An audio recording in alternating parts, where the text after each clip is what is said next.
Hi friends, it's your girl Kai. We're going to hike. Yeah, because it's a sunny day and good quality, air quality. Let's go. Let's go. For today's video, I'm going to show you a glimpse of my weekend and what I did for the first weekend of fall. We had to turn around because it was moderate air quality. Ashland. Ashland.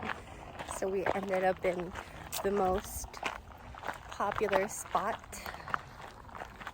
in Medford, which is Roxanne. Yes. Let's do it. Let's do it.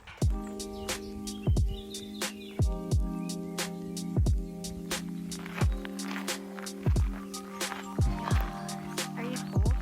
A little bit. Now I'm getting warm.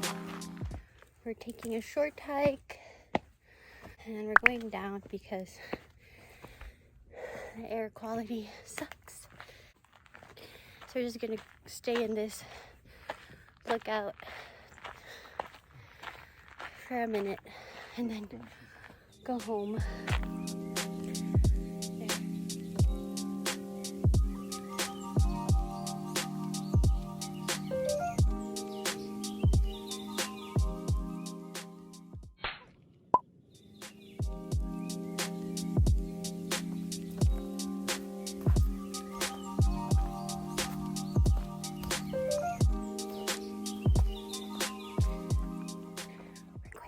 Home to the baby. I am back home and back in the kitchen, so let's start making dinner. First, let's make the topping for the garlic bread. In a small bowl, combine your melted butter and your dried herbs and your minced garlic. Mix it all up and set it aside. In another bowl, combine your warm water, sugar, and yeast. Set it aside and let the yeast bloom for 10 minutes or until foamy. Once the yeast is activated, we can start making our dough. In a mixing bowl, add the milk. Also add in your yeast mixture. We are also adding salt, butter into that mixture and the remaining sugar as well. Once all the wet ingredients are combined, we can now add 3 cups of flour. Using a fitted dough hook, mix all the ingredients for about a minute or 2 and using a spatula to scrape the sides of the bowl.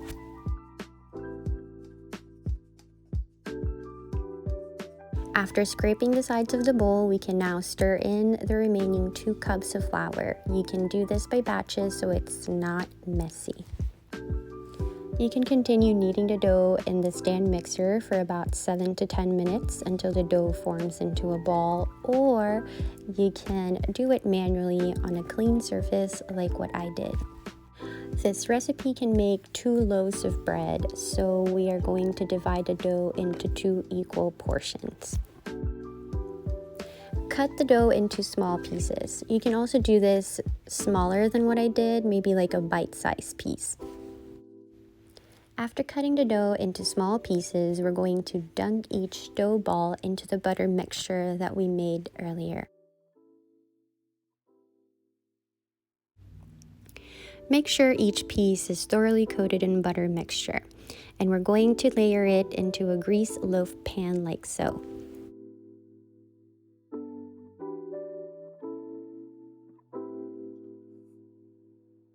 Don't forget to sprinkle some cheese on top. I use 2 kinds of cheeses, cheddar and Parmesan cheese, but you're welcome to use any cheese that you like. You can also drizzle some remaining butter mixture on top as well. Let the dough rest for about 60 minutes or until it's doubled in size.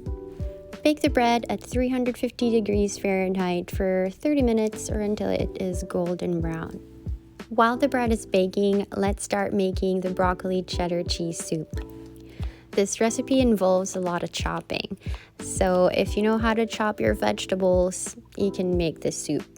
If you're like me, I like to mise en place my ingredients so that the cooking process is easier for me.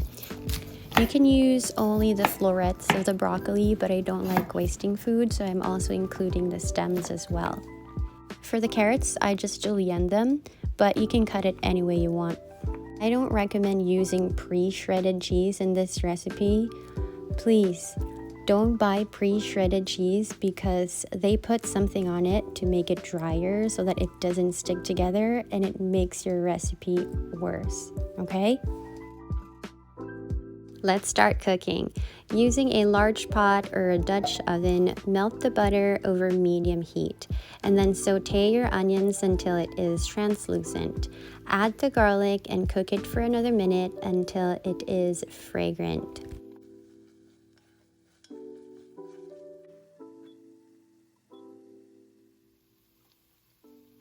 Add in the flour and cook it for a few minutes. Make sure it has a little bit of color before putting your broth, because we don't want a raw flour flavor in our soup.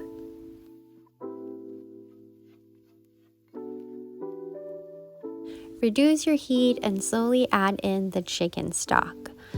I'm going to switch gears and use a whisk to combine and dissolve the flour into the liquid. Once it's all combined, you can already add in your half and half or your milk. Season it with salt and pepper. You can also add garlic powder or onion powder if you want. I use a seasoning called Better Than Bouillon, or you can use half of bouillon cubes if you want. I like to add mustard and paprika to my soup just to balance the flavor. You can also use mustard powder if that's what you have. Also, I will include the complete ingredient list in the description box below.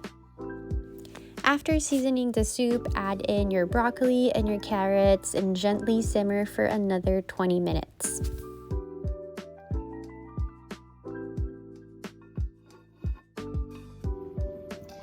If you don't like a chunky soup like I do, you can blend the soup to your desired texture using an immersion blender or a traditional one. Just be careful because it's hot. Or you can use the back of your spoon to smash the big chunks of broccoli. Mix in the cheese and stir until it just combines. Taste this and add salt and pepper for your tasting. Also, if you want to add cheese, you are welcome to do so. And that is it, the perfect fall dinner. Broccoli cheddar soup with a side of warm, fluffy, pull-apart garlic bread. Thank you so much for watching my video. This is my first episode of my soup series for the fall and winter season. I hope you enjoyed it, and see you next time. Bye!